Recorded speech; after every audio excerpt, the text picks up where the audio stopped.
What's going on, YouTube?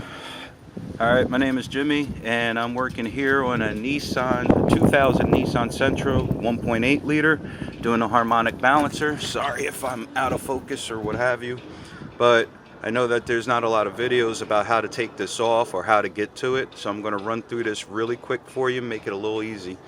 Found a few things out myself that I had to remember about this. Anyway, what we have here is the 2000 green Nissan Sentra harmonic balancer. New one's on. Okay, here's the old one. Wasn't making any sounds, but it kept popping the one belt that goes to the AC, and this would explain the reason why. So when you're underneath the car, make sure you're looking at that. If you pop a belt or you get a rattle or a clunk and you can't understand it, take a look at this. Alright, that's the old one. The new one's on. Got the new one from, I think it was AutoZone for maybe about $160 or so, but I've seen it at partstrain.com for like $89. What it did was cut into the oil pan a little bit. She's got a little bit of a leak going on here. Sorry I'm using my phone, but you can see how it cut into the oil pan. Anyway, run through this real quick on how to get this off. You see this bolt right here? That's what you're going to need to use when you're trying to pull it out. If you're having a hell of a time and you don't know why, pick this up at Pep Boys for $29, about $30. Okay? And what this is conversion. You can use it for a 2- or 3-way pulley. What you want to do is you want to get this pulley back behind here. You got a limited space, but you can do it, and I've done it. Okay, get this behind here, wrap it up. Now once you get this, you get the bolt out. You can get the bolt out numerous ways. I use an impact gun that I got from Home Depot for about $300. I've had it for a few years and works perfectly, comes right out, no problem. If you can't, get a breaker bar. Okay, what you want to do is you want to get a breaker bar and you want to line this. Get a socket that's a 27 millimeter.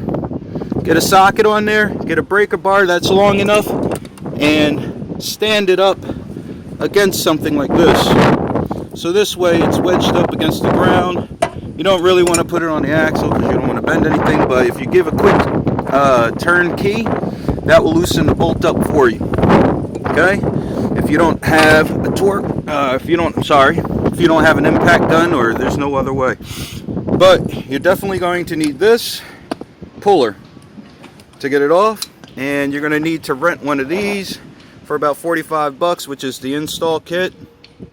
Okay, comes with the washer, the nut here. Make sure you lube these guys good, and they give you back your money as soon as you return the kit. I've had this for maybe about 2 or 3 days since the weather seemed to suck. Now, what you want to do is when you're putting it back on, to get the pulley off, remember, this is how you're going to line it up. See that little dip? You back this out, back the center bolt out, put the clamps around, make sure you loosen these so they go ahead and collapse around the side. Just a little bit, you don't want them too loose, but you want them at least snug where they can fold. And it will grab the pulley and pull it forward for you. Rest, you could probably wiggle it off by hand. Now, the problem is you're going to run into this. That's going to give you a little bit of non-clearance room, but you can work around it. It's once you get it back off of the first, I guess, 1/8 of an inch or so, she decides that she wants to come off pretty good. The belts are more of a pain in the ass than anything else.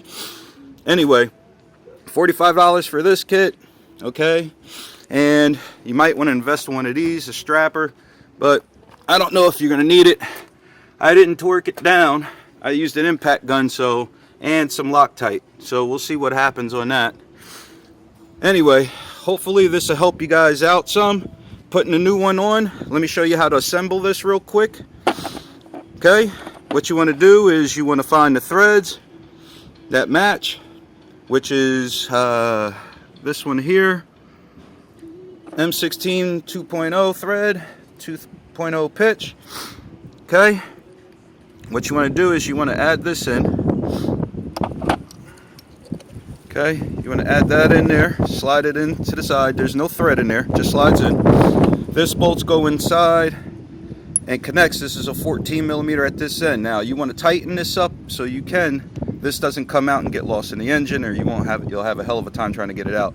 Make sure you add some oil onto this so it doesn't seize up on you. This nut right here, notice the curled edges are in the front. Sorry, curled edges in the front, flat end is at the back. And this is what's going to insert into the block when you are doing it. Spacer, you're going to see one side is flat, no creases, and the other side bearings. That bearing side goes against the nut, flat side against the washer. So it should look something similar to this. Okay, now when you thread this little bolt into the engine, do not thread it all the way where it gets so tight. Okay, you want to thread it to the point where it stops, and then what you want to do to keep it from sticking where you can't get it out, you're going to get one of these boys and an adjustable, and you're going to take this 14, and what you're going to do is, as you're turning, sorry I could only use one hand at a time, but as you're turning you want to hold this 14 on here and then turn the nut with the adjustable.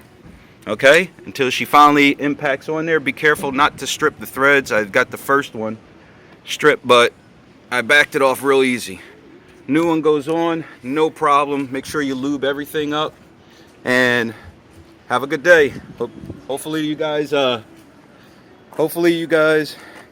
this helps out. Talk to you later. Bye.